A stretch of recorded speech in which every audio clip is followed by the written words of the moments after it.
Hello friends, welcome to Oxford English Literature channel, your destination for mastering English literature। तो friends आज की इस video में हम बात करने वाले हैं एक बहुत ही ज़्यादा इम्पॉर्टेंट जो वर्क है that has been written by John Milton in 1644। तो इस वर्क से रिलेटेड आज हम 35 एग्ज़ाम विनिंग क्वेश्चंस को कवर करेंगे। तो बहुत ही ज़्यादा इंपॉर्टेंट टॉपिक है ये, मैं 2 स्टार मार्क कर रहा हूँ। तो इस टॉपिक से जो है आपके एग्ज़ाम से क्वेश्चंस बहुत ज़्यादा देखने को मिलते हैं।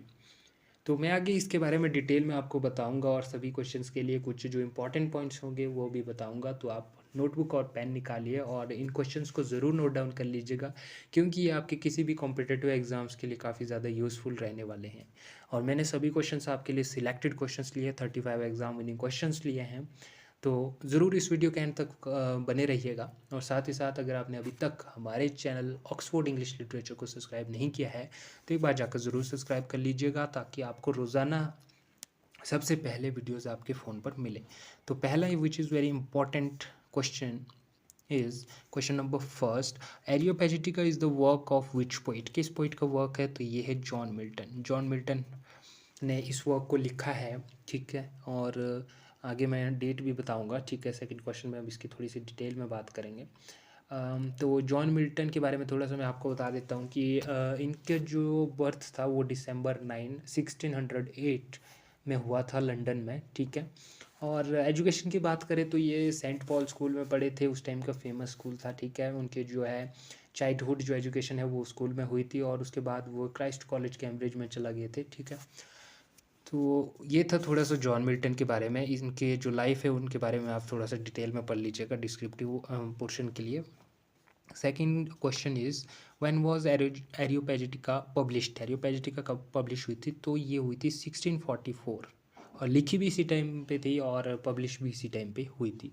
इसके अलावा उनके मेजर वर्क्स की बात करता हूँ, जैसे पैराडाइज लॉस्ट लिखा था उन्होंने, पैराडाइज रिगेन्ड लिखा था 1671 में, पैराडाइज रिगेन्ड लिखा था, और पैराडाइज लॉस्ट 1667 में जब वो ब्लाइंड थे, ठीक है। और एरियोपेजिटिका को तो आपको पता ही है, सैमसन एगोनिस्टिस, वो लिखा है उन्होंने 1671 में, ठीक है, जब पैराडाइज रिगेन्ड लिखी गई थी। तो दोनों ही वर्क उस टाइम के हैं, ठीक है। नोट कर लेने आपने ये भी works. Question number 3, which type of work is Areopagitica. Areopagitica किस तरह का वर्क है? तो ये एक तरह का प्रोज पैम्फलेट है।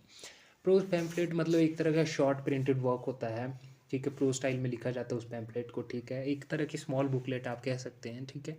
तो एरियोपेजिटिका उस फॉर्म में लिखी गई है, उस तरह की एक वर्क है। Question number 4, what is the main theme of Areopagitica. Areopagitica की मेन थीम क्या है? तो वो है freedom of speech and press. Freedom of speech, किससे फ्रीडम चाहिए थी, किस फ्रीडम प्रेस की क्यों उनको मतलब उस टाइम पे फ्रीडम चाहिए थी? मैं आपको बता दूं तो इसके पीछे का एक कारण था, लाइसेंसिंग ऑर्डर आया था 1643 में। अगले क्वेश्चन में मैंने आपको हालांकि बताया है। तो उस लाइसेंसिंग ऑर्डर से क्या हुआ कि भाई जो उस टाइम पीरियड पे किंग था उसने कहा था अगर कोई कोई पोइट है, राइटर है, प्ले राइट है, अगर उसको कोई बुक पब्लिश करवानी है, अपने वर्क्स पब्लिश करवाने हैं, कोई ऐसे पब्लिश करवाना है, प्रोज पब्लिश करवाना है, नोवेल पब्लिश करवानी है, पोइट्री पब्लिश करवानी है, तो उसको सबसे पहले उसके बारे में बताना पड़ेगा। यानी कि उसके पास उस चीज़ का लाइसेंस होना चाहिए। अगर कोई उसने वर्क पब्लिश करवाना है, कोई चीज़ भी पब्लिश करवानी है, तो उसके पास लाइसेंस होना चाहिए था, ठीक है। तो इसी का था कि भाई उस टाइम पीरियड पे जो है जॉन मिल्टन ने एरियोपेजिटिका को लिखकर इसके ऊपर पूरी तरह से क्रिटिसाइज़ किया है, ठीक है।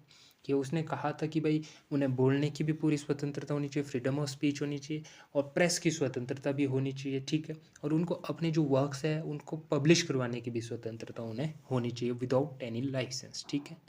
अगला क्वेश्चन है question number 5, against what law was Areopagitica written. तो ये वर्क जो था वो लाइसेंसिंग ऑर्डर के बारे में था, ये आपने ज़रूर नोट करना है, बहुत ही ज़्यादा इंपॉर्टेंट है, तो याद रखना है आपने। नेक्स्ट हम बात करेंगे इसके हिस्टोरिकल और पॉलिटिकल कंटेक्स्ट से रिलेटेड क्वेश्चंस की। Question number 6, which English political body pass the licensing order of 1643। किस पॉलिटिकल बॉडी ने इसको पास किया था? तो वो था द लॉन्ग पार्लियामेंट। इस जो पॉलिटिकल बॉडी थी इसने ही लाइसेंसिंग ऑर्डर को पास किया था, ठीक है। ये बहुत इंपॉर्टेंट है और 1640 और 1660 के अराउंड ये इंग्लिश पार्लियामेंट बॉडी थी that opposed king Charles one. ठीक है, ये आपने याद रखना है। अगला क्वेश्चन है question number 7। Which ancient Athenians counselling does the title Areopagitica refers to. ठीक है, एरियोपेजिटी का जो वर्क है वो किस एंशियंट एथेनियन काउंसलिंग को क्या करती है, रेफर करती है, तो वो था एरियोपेगस। एरियोपेगस जो ये एथेनियन काउंसलिंग है दैट मेट ऑन द एरियोपेगस हिल। ठीक है, ये एक एक्रोपोलियस जो वहाँ पे जगह थी कि कुछ था, तो उस टाइम पीरियड पे जो है एरियोपेगस जो है एरियोपोलिस नामक स्थान के आसपास एक हिल थी जहाँ पे ये काउंसिल मीट हुई थी, तो उसी के आधार पर इस टाइटल को रेफर किया गया है। ठीक है, ये आपने याद रखना है। Question number 8। Which famous philosopher's speech inspired Areopagitica. कौन सा ऐसा एक फेमस फिलोसफर, तो उसका नाम था इसोक्रेटस। इसोक्रेटस के ही ये एक तरह के फिलोसफर थे, उनकी स्पीच से ये जो है वर्क इंस्पायर्ड है। ठीक है, हम कैसे उनसे कैसे इंस्पायर्ड है, उनके उनके जो रियोटरिकल स्टाइल्स हैं, ऑफेंस ऑफ फ्री स्पीच है। ठीक है, डिफेंस ऑफ सॉरी ऑफेंस बोल रहा था मैं, डिफेंस ऑफ फ्री स्पीच है, क्लासिकल अथॉरिटी है, तो इस तरह से इस वर्क पर उसका प्रभाव देखने को मिला। Question number 9। What was Milton's political stance. Milton का पॉलिटिकल स्टांस क्या था, ही सपोर्टेड रिपब्लिकनिज्म। ठीक है, रिपब्लिकनिज्म को इन्होंने क्या किया था, सपोर्ट किया था। और रिपब्लिकनिज्म था कि भाई पॉलिटिकल आइडियोलॉजी थी एक that emphasize the importance of a government in which power rests with the people and their elected representatives. ठीक है, रेदर देन अ मोनार्की और डिक्टेटरशिप। ठीक है, it advocates for the rule of law, civil virtue and the common good. ठीक है, ये आपने याद रखनी है, नोट डाउन कर लेना है ये point. Question number 10। What was Milton's religion. किस रिलीजन से थे, प्रोटेस्टेंट थे वो, प्योरिटन प्रोटेस्टेंट थे। ठीक है, ये एक तरह की क्रिश्चियनिटी से रिलेटेड होता है, या ब्रांच ऑफ क्रिश्चियनिटी भी कह सकते हैं, that emerged in the 16th century as a result of reformation led by figures like Martin Luther King and John Calvin. ये आपने याद रखना है। And it also rejected the authority of the pope and emphasized salvation through faith alone. ठीक है, ये चीज़ आपने याद रखनी है। Question number 11। What does Milton compare the licensing order. किससे इन्होंने क्या किया था, लाइसेंसिंग ऑर्डर को कंपेयर किया, तो वो था द इंक्विजिशन। ठीक है, it refers to the series of institutions within the Catholic churches, ठीक है, that sought to eliminate heresy thought investigations। ठीक है, ये आपने याद रखना है, काफ़ी ज़्यादा इंपॉर्टेंट है और एग्जाम्स में पूछा भी जाता है कि लाइसेंसिंग ऑर्डर को किससे कंपेयर किया जाता है। अगला क्वेश्चन कर लेते हैं, question number 12। What does Milton say about books in Areopagitica. कि उन्होंने क्या किया, they are not absolutely dead things, जो उन्होंने मिल्टन ने बुक्स में कहा था। ठीक है, तो उन्होंने क्या किया, they are not absolutely dead things. ये आपने याद रखना है। Question number 13। What does Milton argue is the best way to test truth. ठीक है, तो वो था ओपन डिबेट एंड डिस्कशन की वजह से। ठीक है, ये आपने याद रखना है। अगला क्वेश्चन है question number 14। Which biblical references does Milton use to argue for freedom of speech. एक जो है बिब्लिकल रेफरेंसेज है जो बाइबल से रेफरेंस लिया गया है, prove all things hold fast what that which is good. ठीक है, ये आपने याद रखना है क्योंकि ये इंपॉर्टेंट लाइन है, तो ये एक बाइबल से रेफरेंस लिया गया है। अगला क्वेश्चन है question number 15। What does Milton argue about truth and falsehood. Truth और फॉल्सहुड के इन दोनों के बारे में क्या उन्होंने आर्ग्यू किया है, truth will ultimately prevail in a free contest. ये आपने याद रखना है। अगला क्वेश्चन है क्वेश्चन नंबर 16। विच ग्रीक फिलोसोफर्स आइडियाज इन्फ्लुएंस एरियोपेजिटिका। तो प्लेटो जो थे, बहुत इंपॉर्टेंट है ये क्वेश्चन कि भाई किस ग्रीक फिलोसफर से, प्लेटो के बारे में आपको ज़रूर पढ़ना चाहिए। ठीक है, तो ये इंपॉर्टेंट क्वेश्चन रहेगा, ये आपने याद रखना है। Question number 17। Which renaissance humanist is an influence on Milton's arguments. कुछ जो इन्फ्लुएंस थे, जैसे प्लेटो का बोला हमने, इरस्मस का भी है। ठीक है, और इसके अलावा आपको रोमन पोइट भी आएंगे यहाँ पे। Which Roman poet does Milton quote in Areopagitica. ठीक है, तो वो थे ओविड। इन तीनों के नाम आपने याद रखना है, प्लेटो, इरस्मस और ओविड। ठीक है, थोड़ा सा इनके बारे में आप डिटेल में जानेंगे कि किस प्रकार से ये एरियोपेजिटिका से रिलेटेड है। ठीक है, question number 19, which English poet does Milton mention to support his argument? तो वो था जॉफरी चौसर। जॉफरी चौसर जो कि 14th सेंचुरी के एक बहुत ही प्रोमिनेंट पोइट थे। आपको पता ही होगा इनके बारे में, 1340 के अराउंड लंदन में इनका बर्थ हुआ था, ठीक है। और इन्हें फादर ऑफ इंग्लिश लिटरेचर और फादर ऑफ इंग्लिश पोइट्री भी कहा जाता है, ठीक है। इनको ये रियलिज्म के लिए बहुत ही ज़्यादा जाने जाते हैं। आपने क्वेश्चन भी आता होगा आपके लिए कि चौसर एज ए रियलिज्म, ठीक है, तो ये आपने याद रखना है। अगला क्वेश्चन है which Italian poet does Milton reference? ठीक है, तो वो थे दांते एलिग्री। दांते का आप नाम आपने सुना होगा, बहुत ही ज़्यादा फेमस इटालियन पोइट थे, ठीक है। इनसे ये काफ़ी ज़्यादा इन्फ्लुएंस थे। अगला क्वेश्चन है what was Milton's profession at the time of writing Areopagitica? तो वो एक पॉलिटिकल राइटर थे और एक पोइट भी थे जिस टाइम इन्होंने एरियोपैजिटिका लिखी थी। इंपॉर्टेंट रहेगा। Question number 22, did Milton support complete freedom of press? क्या उन्होंने कंप्लीट प्रेस की फ्रीडम को कंप्लीट माना था?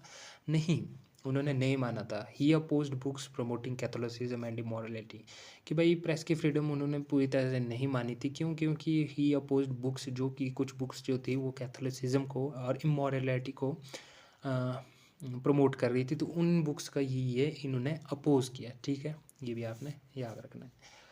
अगला क्वेश्चन है which is very important, question number 23, did Milton believe in free will? ठीक है, तो फ्री विल तो आपने देखी होगी, मिल्टन के पैराडाइज लॉस्ट में भी आपको जो थीम है पैराडाइज लॉस्ट की फ्री विल वो भी देखने को मिलती, तो स्ट्रांगली डिफेंडेड इट, ठीक है, ये भी आपने याद रखना है। क्वेश्चन नंबर 24, बहुत इंपॉर्टेंट क्वेश्चन है फ्रेंड्स। अगर आपको वीडियो थोड़ी सी भी इन्फॉर्मेटिव लग रही है, अगर आपको कुछ हेल्प इससे मिल रही है, तो प्लीज़ एक बार जाकर अपने 2 फ्रेंड्स के साथ इस वीडियो को शेयर कीजिएगा ताकि उन्हें भी थोड़ी सी हेल्प इससे मिले। और चैनल को सब्सक्राइब करना और वीडियो को एक लाइक ज़रूर कर दीजिएगा। चैनल को सब्सक्राइब करना ना भूलिएगा। तो did Areopagitica immediately change the censorship law? Censorship law, अब सोचेंगे आप कि भाई सेंसरशिप लॉ क्या है, ये तो नया ही लॉ आ गया। नहीं, ये भी जो है लाइसेंसिंग ऑर्डर वाला ही लॉ है, ठीक है।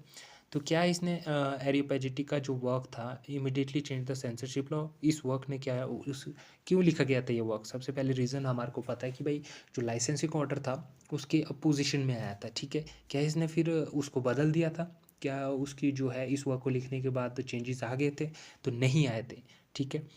वो जो है पूरी तरह से इफेक्ट में ही रहा था जैसे ही वर्क पब्लिश किया गया, ठीक है। Question number 25, which later movement was influenced by एरियोपैजिटिका?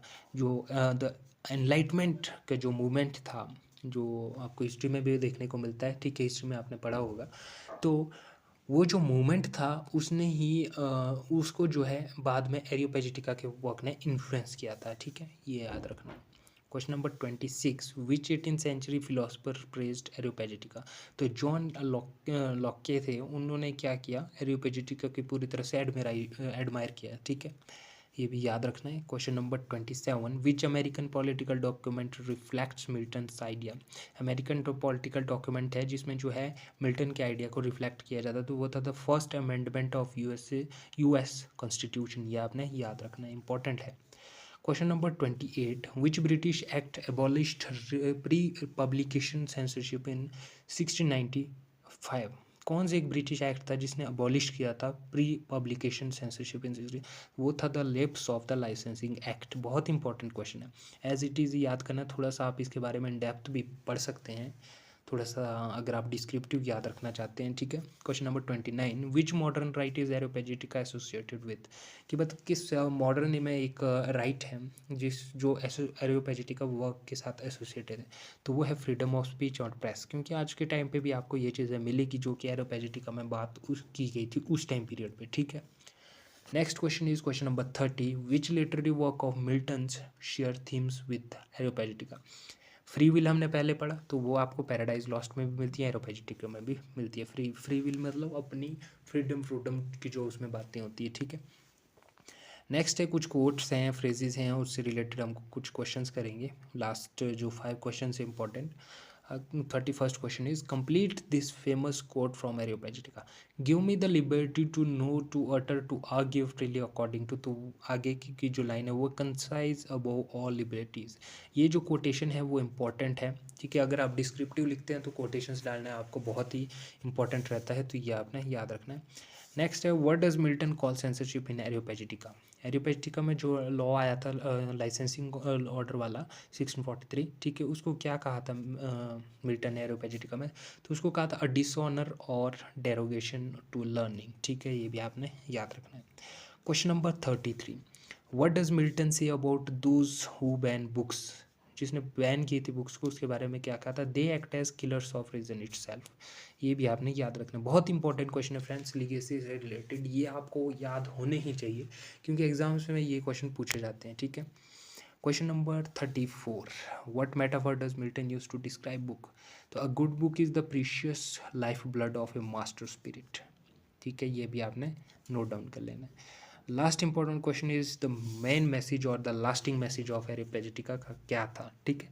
The fight for truth requires intellectual freedom, ठीक है, ये बहुत इंपॉर्टेंट लाइन है, ये भी आपको एग्जाम्स में पूछी जाती है, तो इसको ज़रूर आपने नोट डाउन कर लेना है। एग्जाम्स में इस लाइन को एक बार पूछा भी जा चुका है, आप क्वेश्चन पेपर में देख सकते हैं, बहुत इंपॉर्टेंट है, ठीक है, ये आपने ज़रूर नोट डाउन कर लेना है। तो फ्रेंड्स, आज की इस वीडियो में हमने कवर कर लिए हैं 35 most important question related to this work. और अगर आपको वीडियो पसंद आती है तो वीडियो के एक लाइक करके चैनल को ज़रूर सब्सक्राइब कर लीजिएगा, ताकि आपको जो रोज़ाना वीडियोस हैं ऐसी ही मिलती रहे सबसे पहले आपके फ़ोन पर, ठीक है। क्यों इस टॉपिक को मैंने फ्रेंड्स आज की इस वीडियो में इसलिए डिस्कस किया क्योंकि ये डिमांडिंग टॉपिक था, बहुत ही ट्रेंडिंग टॉपिक था, क्योंकि एग्ज़ाम्स के लिए पॉइंट ऑफ व्यू से ये जो टॉपिक है इंपॉर्टेंट बनता है। पिछली वीडियोस में मैंने आपको बताया था कि मैं शेक्सपियर के वर्क्स को कवर करूँगा, ठीक है, क्योंकि हमने पिछली वीडियोस में जो हम उन वीडियोस में क्या चल रहे हैं, स्टेप बाय स्टेप चल रहे हैं, ठीक है, और जो भी ट्रेंडिंग टॉपिक है थोड़े से इंपॉर्टेंट लगते हैं तो उनको बीच की वीडियोज़ में आपको बताऊँगा, जैसे आज की इस वीडियो में मैंने आपको बताया है, ठीक है। तो मिलता हूँ अपनी नेक्स्ट वीडियो में, तब तक के लिए thanks for watching the video and best of luck for your upcoming competitive exams and stay healthy happy and stay tuned with Oxford English literature channel.